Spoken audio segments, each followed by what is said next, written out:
Hello, everybody, and welcome into Catamount Insider, Episode 1 of the 2025-2026 season. I'm Brian McLaughlin, here with Ryan Zelafro of the Vermont men's soccer team. Ryan, thanks so much for joining us, man. How are you?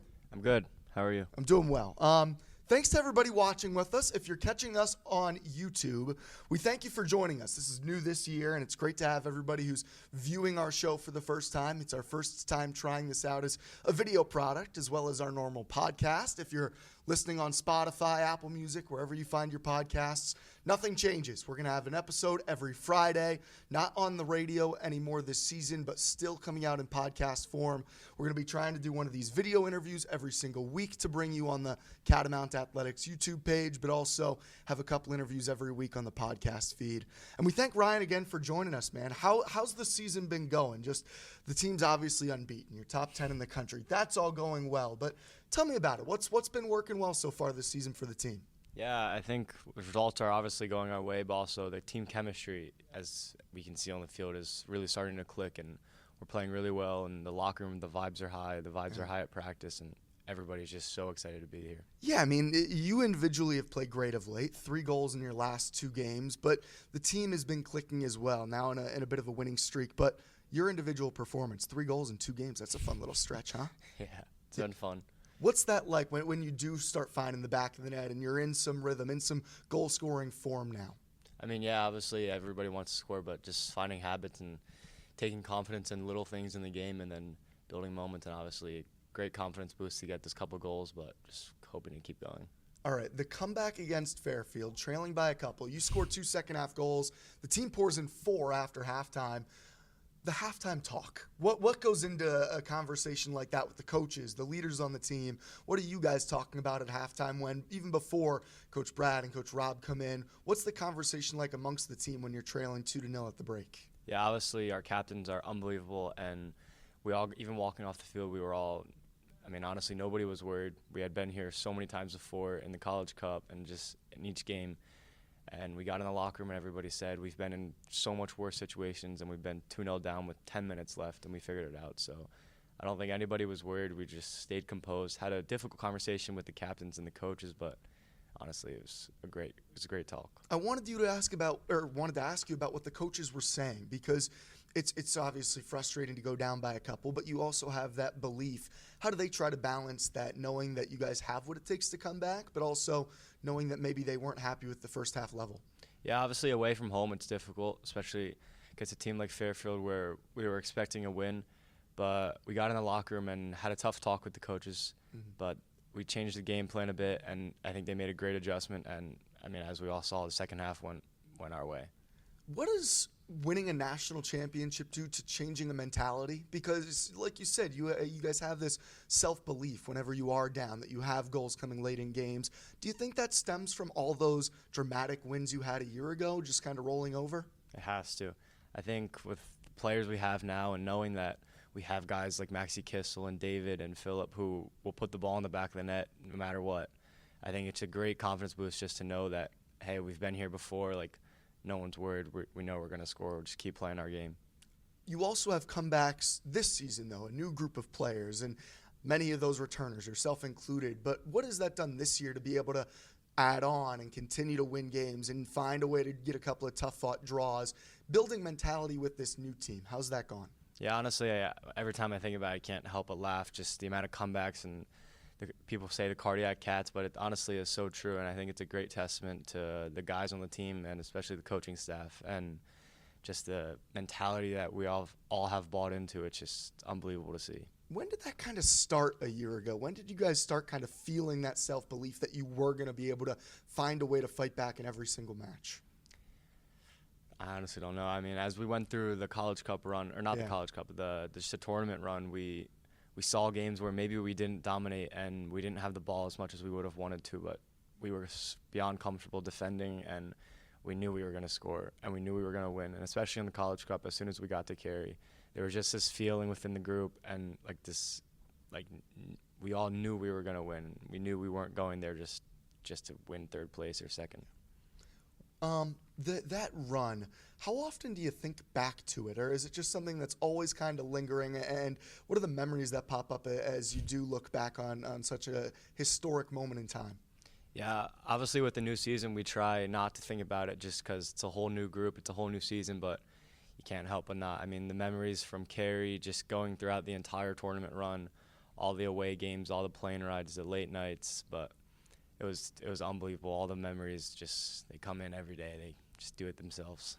Such a big storyline last year was the veterans on the team. So many guys who had been there for such a long time, the likes of Zach Barrett, Max Murray, setting records for games played in a Catamount uniform. But you cracked the lineup as a freshman. You're in the rotation and a huge part of the team. How was that as a young guy with this group of older players to step in and find your role with the team a season ago? Yeah, obviously at the start it was hard, just confidence and the feeling of belonging. But I think the coaches and the entire team, but especially the older guys, like you were just saying, Zach and Max and Cole, just did an unbelievable job of just helping me feel welcome and like giving me little pro tips on how to succeed in this program. And obviously cracking the lineup, I was so happy to be able to play, but just feeling off their energy and running with it. What were the things you learned last year that helped you kind of get your footing throughout the year? That as a young kid coming into that level of soccer, I'd imagine that wasn't easy at first, like you said, but what were the things that you really felt helped you succeed? Yeah, one thing that I thought really helped me was just playing free and just playing with the sense of like, who cares if you lose a ball? Who cares if you make a mistake? As long as you, like we always say, we call it hunt, which is meaning like when we lose a ball, we say hunt and we try and win it back right away. But as long as I lose the ball, or as long as I hunt when I lose the ball, nobody's going to be mad at me. And I think the feeling of knowing that, especially from the coaching staff and the guys on the team, makes it much easier to play free. You mentioned Cole Richardson, a guy who maybe wasn't in the star status of some of those other veterans. What is it about this program? I see guys at the very end of the bench, every single game, feeling like they're making an impact, very involved, very dedicated to the program, even if they aren't seeing the minutes. How is it that guys like Cole can still be so impactful with this team, even if they aren't maybe playing 90 minutes a night? Yeah, so we, in J-Peak, when we go, we have this thing called mentor-mentee system. So the new guys that come in, they get a mentor, and Cole happened to be my mentor, which was funny because he was also number 27. But I think just bouncing questions off him or concerns, or whenever I needed something, there's just someone to talk to or something to talk about, I would always go to Cole, and he was always there, and he'd always give me great advice. And I think just all the boys on the team, no matter if they're playing or not, are so bought into the system that it's just everybody's there to win. Everybody knows what they have to do to win and is willing to give anything they can to the team. Let's catch everybody up on kind of what's gone on since the national title. What was the spring like? Obviously, a parade comes through. You get to celebrate with everybody. But when did it kind of focus back in on, all right, let's lock in. We have a spring season, and then I know your goals were immediately high for the following year. Yeah, I mean, I think you can't help but be ecstatic about the spring. But I think it was about probably a couple of weeks after the parade, we were like, okay, this is a brand new team. It's a brand new season. Like, as hard it is, we have to put last year behind, and we have more goals and a new season. Then you had a busy summer. You started the year with Reading United. Am I getting that right? In With USL 2? Westchester. Westchester, yeah. sorry. Wrong Philly club. My bad. Westchester in USL 2. Then you go to Germany for a bit. You spend some time with Vermont Green. You win a national title with Vermont Green FC right here at Virtue Field. Describe your summer to me. What was it like this year? Yeah, I mean, it was really nice to go home, play for Westchester, who has a great staff and a great environment, and it was nice to play with all my hometown friends. And then the Germany trip was unbelievable. I'll never forget it. It was a great team bonding, but it was also a high level of soccer and just great memories. Mm-hmm. And then coming back here, like slowly getting back into the swing of things with like being in the state of Vermont, and then being with a part of Vermont Green, it's just, those games were unbelievable, and the amount of people that came out and the support the community showed is just top level. I wanted to ask you about the soccer community here, because as cool as the run was in Cary a year ago, it was in Cary, and there was a great support group down there with you, and so many great fans made that trip.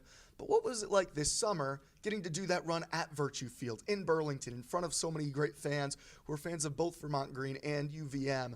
Tell me about the emotions of getting to do that here at your home fields. Yeah, honestly, I remember talking exactly about this to Maxie and Nicholas and just saying, like, we're in the same spot, but now we're home, and we were able to do it in front of this community that, I mean, as we all saw, like, the hill was packed, behind was packed, and they had to rearrange Virtue Field so they could fit more people in it, and it was just, I have no words for it. It was unbelievable to see all the support that we got. Tell me about sharing it with Maxie and Nicholas. Yeah, I mean, Maxie and Nicholas, I would say, are one of my two closest friends on the team, and I think this summer we got much closer as well, and just being able to share those both experiences, College Cup and Vermont Green, with them, and celebrating with them both times, and just like talking to them. I talk to them all the time about us three haven't lost a game since October, and I think, knock on wood, but I think that it's unbelievable. Nicholas has lost once in his career, and it was his second career start.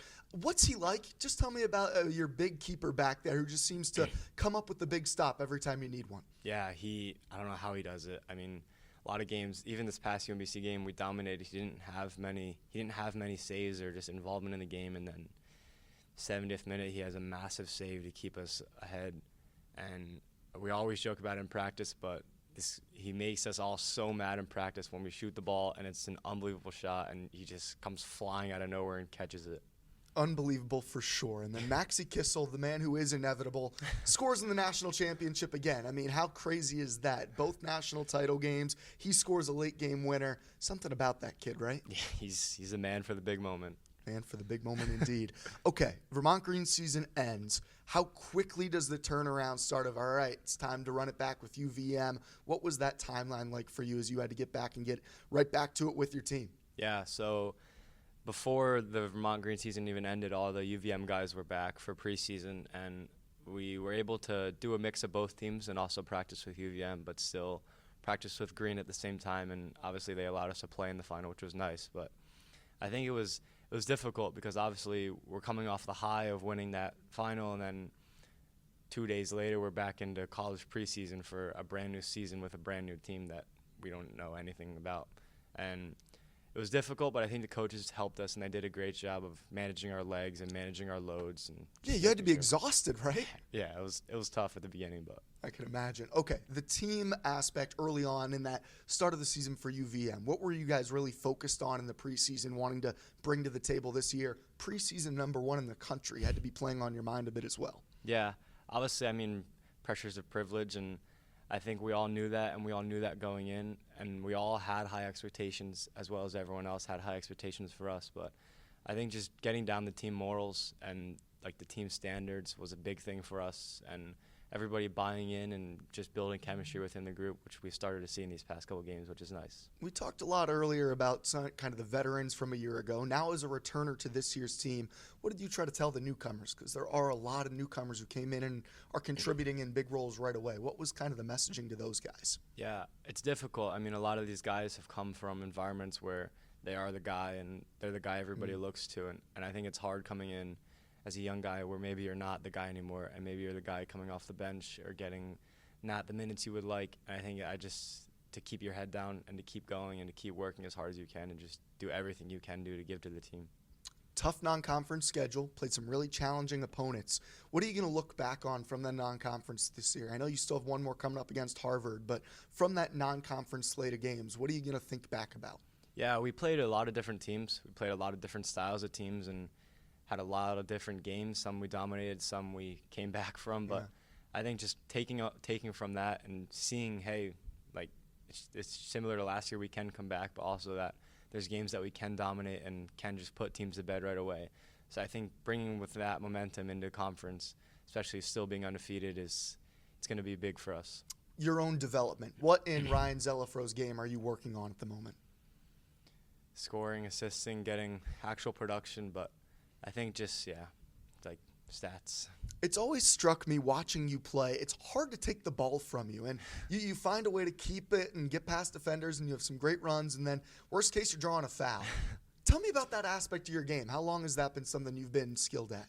Yeah, I mean, if someone were to ask me what my favorite thing about the sport is, I would without a doubt say dribbling. So I think even since I was a little kid, I've always loved dribbling, and I've always been in the basement or the backyard just dribbling a ball around and going in circles. And my parents joked that I used to sleep with the soccer ball just to get attached to the ball. But I think my thing with drawing fouls is sometimes in a difficult situation, the only thing you can do and the best outcome is to just get a foul. So you don't exactly have the size or physicality of a David Ismail, for example.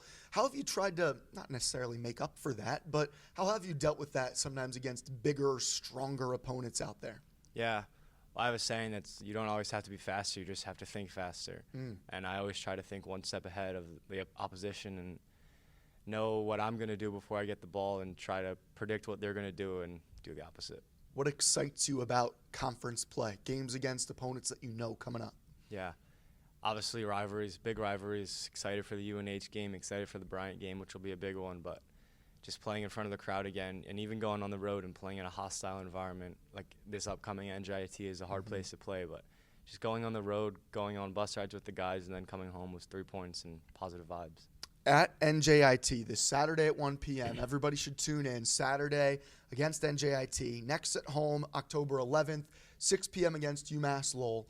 Ryan, stay right here. We're going to transition quickly on the audio side. We're going to our Chat with the Cats segment, where we dive deeper into Ryan Zelafro, where he's from, what he likes, what he dislikes maybe. Where are you from again? Pennsylvania? Philly area? Right outside Philadelphia, yeah. That's what they all say. Give me the town, hometown. Berwyn, Pennsylvania. Berwyn, yeah. Pennsylvania. How far outside Philly is that? Fully depends on traffic, but without traffic, like 30.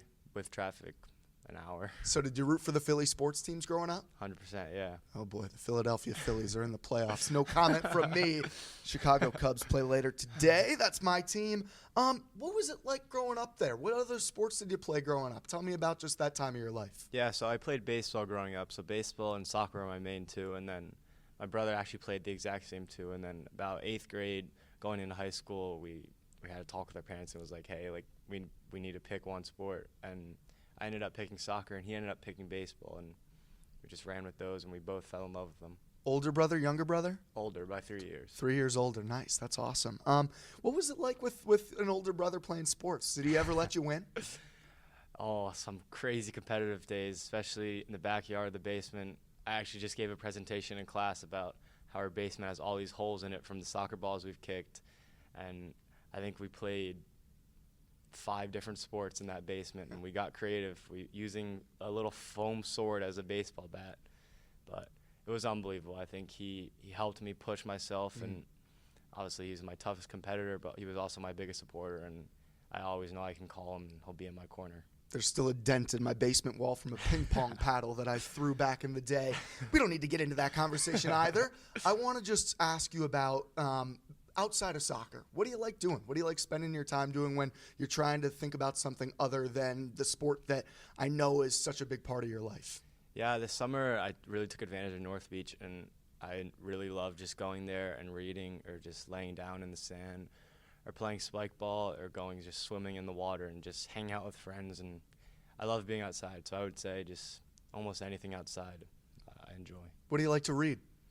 A lot of history, a lot of U.S. history, but I would say those are my main favorite. Cool. What are you studying in school? You're now a sophomore, starting to really kind of get some focused classes, I'd imagine. I'm studying public communications. Okay. What led you to that path? Just wasn't exactly sure what I wanted to do, so I thought what's something that keeps a lot of doors open and builds social skills, which I think are really important in every aspect of jobs and just life. So. During, you kind of mentioned it in the off season, spending some time at the beach, but growing up when you weren't playing soccer or baseball or sports, what were things that you would just like doing and just kind of things that maybe you were interested in back then that maybe you've lost interest in now these days? Honestly, it was always sports. It was always our neighborhood. Our street is flat, and the neighbors across from us and down the road, we would always just play soccer, football, or basketball or anything in the street, and just growing up, always active, but biking a lot as well. Cool. Well, Ryan, thank you so much for joining us this week on our first episode of the season on Catamount Insider. Really appreciate you taking the time, man. Yeah, thank you for having me. All right. Stay tuned, everybody. More episodes coming out every Friday morning. You can listen to us on the podcast versions on Spotify, Apple Music, wherever you get your podcasts, and right here on YouTube for the videos. This has been Catamount Insider.